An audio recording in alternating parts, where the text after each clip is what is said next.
All right, today we're diving into one of the coolest, most famous, and yeah, most mind-bending ideas in all of physics, the twin paradox. This thing is a puzzle that really gets to the heart of how time and space actually work, all thanks to Einstein's special relativity. So, the big question is, how is it possible for two twins born on the exact same day to end up being different ages? Let's get into it. The whole thing kicks off with what sounds like a simple question. Just picture this. You've got two identical twins, born just moments apart.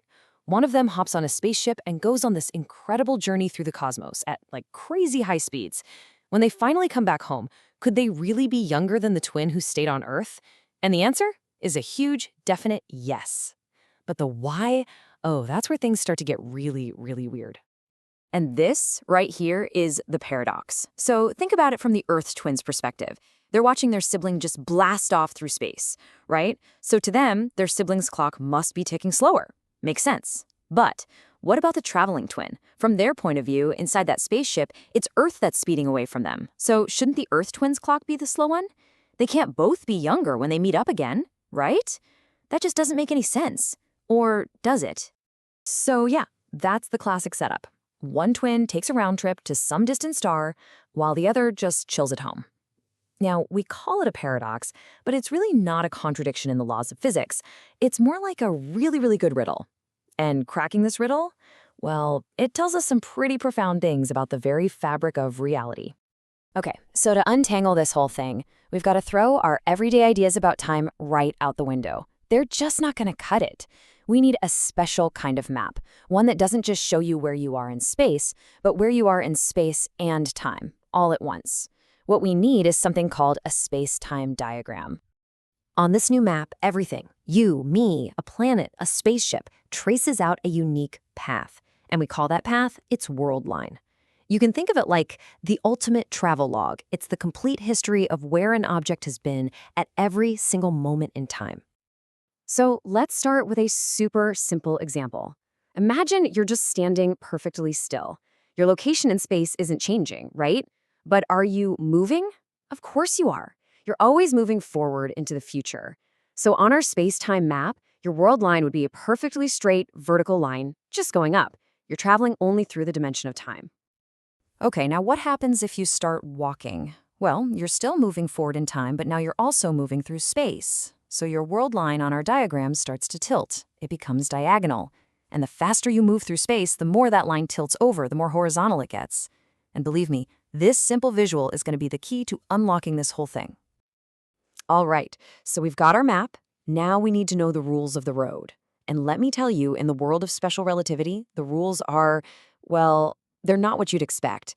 They basically force us to accept that time itself isn't fixed. It's flexible. It all comes down to two big ideas from Einstein. First rule, the laws of physics are the same for everybody as long as you're moving at a constant speed. Pretty straightforward. But the second one is the real kicker. It says that the speed of light in a vacuum is the same for everyone. It doesn't matter if you're standing still or you're in a spaceship going at 99% the speed of light. If you measure a beam of light, you'll get the exact same speed every single time. Now, a direct result of that weird rule about the speed of light is something called time dilation. See, for the universe's mass to work out, there has to be a kind of trade-off. Think of it like this. Your motion is split between moving through space and moving through time. So the faster you go through space, the slower you have to go through time, at least compared to someone who's standing still. And here it is. This is the real mind-breaker. This is the secret ingredient we need to solve the paradox. It's the idea that there's no such thing as a universal now. So two things that happen at the exact same moment for me could happen at totally different times for you if you're moving. It's like your slice of what counts as now is tilted compared to my slice of now. Okay, let's recap. We've got our tools. We've got world lines, we've got time dilation, and we've got this wild idea that now is relative. So it's time. Let's apply all this to our twins and watch this whole paradox just fall apart. So here's the crucial bit. In the weird geometry of space-time, the straightest path is actually the longest one in terms of time experienced. The twin on Earth never accelerates. Their world line is just a straight shot up through time. But the traveling twin, they have to speed up, turn around, and slow back down. Their world line is a bent path, a detour. And just like a detour on a road trip takes more miles, This detour in space-time, well, it takes less time. Less time has actually passed for them.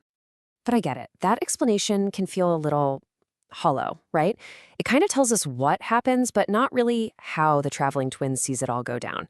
I mean, we know from their perspective, time on Earth is moving slowly.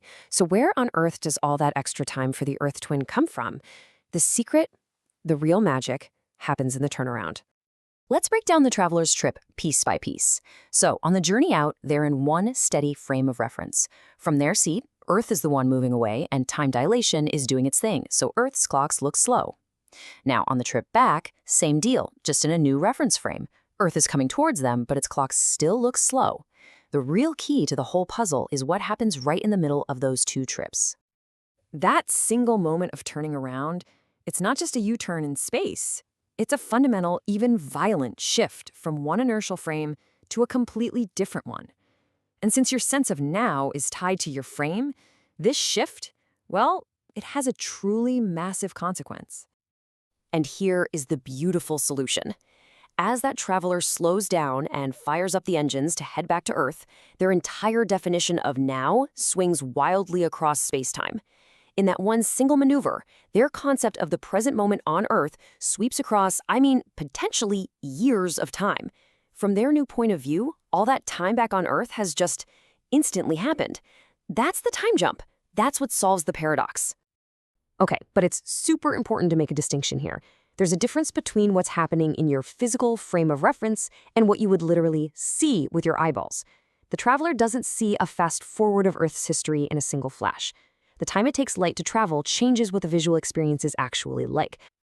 So let's be crystal clear about the difference between the physics and what you perceive.